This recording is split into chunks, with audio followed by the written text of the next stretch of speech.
आज की जो प्रेस कॉन्फ्रेंस हम लोग ने बुलाई है, ये ओबीसी संगठन के जितने भी नेता है वो उपस्थित है। जिले के भी जो ओबीसी के नेता थे वो उपस्थित थे। और एक तय किया गया कि यूजीसी के अंदर जो बदलाव आया, 2012 का कानून के जगह 2025 का कानून आया। उस 25 के कानून में एक महत्वपूर्ण बदल करने का फैसला यूजीसी ने लिया, जिसका हम लोग स्वागत करते हैं। और वो फैसला ये है कि जिस तरह से एससी एसटी के विद्यार्थी है और उन पर अन्याय होता है तो एट्रोसिटी का कानून लगता है, उसी तरह ओबीसी के विद्यार्थी पर भी अन्याय होता है यूनिवर्सिटियों में, कॉलेजेस में।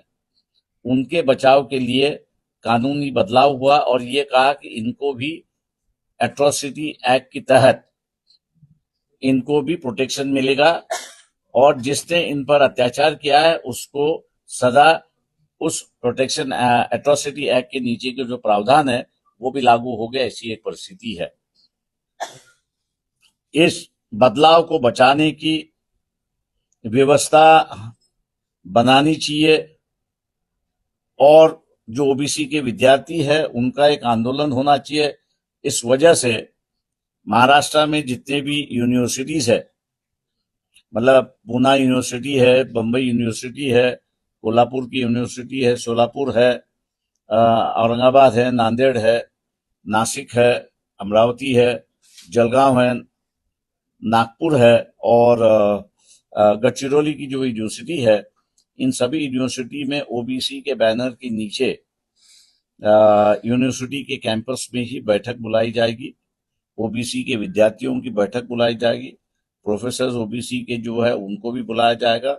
और ये जो बदलाव लिया है ओबीसी के प्रोटेक्शन के बारे में, उस पर चर्चा विमर्श होगी और इसको बचाना किस ढंग से है वो है। उसका एक मार्ग जो यहाँ पर तय हुआ वो यही है कि सुप्रीम कोर्ट के जो चीफ जस्टिस है उनको ओबीसी का डेलीगेशन जाके मिलेगा, वक्त जब देंगे तब।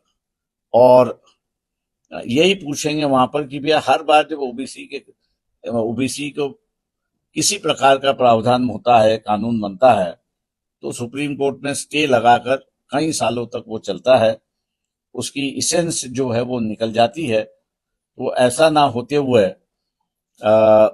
इंदिरा साहनी ने जो जजमेंट दिया है कि 27% ओबीसी का अधिकार संविधानिक है, तो फिर उसमें अमल करते समय कुछ लोग जो अड़ंगा लगाते हैं उन पर अगर कार्रवाई करने के लिए अगर कानून बनता है तो सरकार, तो कोर्ट जो इसमें इंटरफेरेंस क्यों करती है, ये सवाल कोर्ट से पूछा जाएगा।